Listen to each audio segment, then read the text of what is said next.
Welcome back, smart mathematicians. Let's do question 2.3. The quadratic pattern. This quadratic pattern is a constant second difference of 1. Determine the value of n if Tn is 232. Right, we managed to find the value of P, which is 7.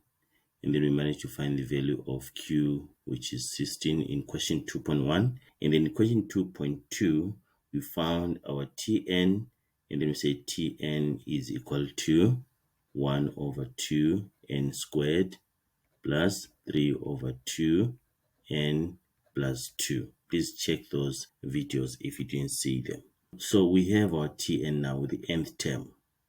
Now we want to find n. So what do? We have to substitute into our general term. So Tn is 232. So 232 is equal to 1 over 2 n squared plus 3 over 2 n plus 2. So what we can do here to get rid of the denominator, let's multiply everything by the LCD. In this case, our LCD is 2. So we multiply everything by 2. So it's 232 times 2 is equal to half n squared times 2 plus 3 over 2n times 2 plus 2 times 2. We multiply everything by 2. Then we get 464 is equal to 22 is 1, remain with the n squared. Then that will remain with 3n and then plus 4. Let's get our standard form. We can transpose 464 to the right hand side. So 0 is equal to n squared plus 3n minus 460. So here we have to find n. So it may be difficult to find the factors, so you can use the quadratic formula. Okay, if it's difficult to find factors, use the quadratic formula.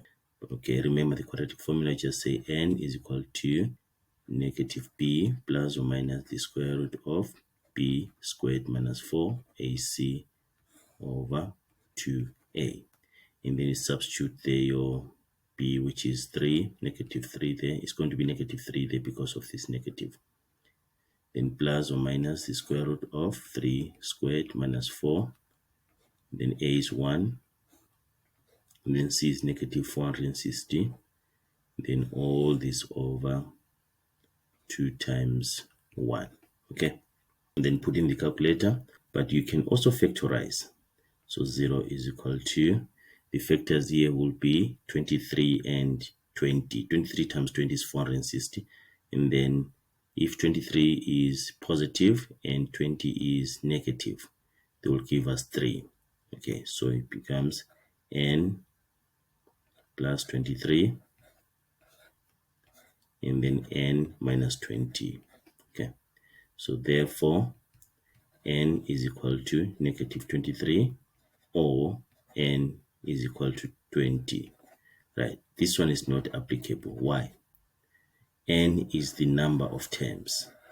N is the number of terms. So we cannot have a negative integer or a decimal or a fraction. N must be a positive integer every time. So n is equal to 20. So it means 232 is term number 20. Even after using the quadratic formula, you must get these two answers.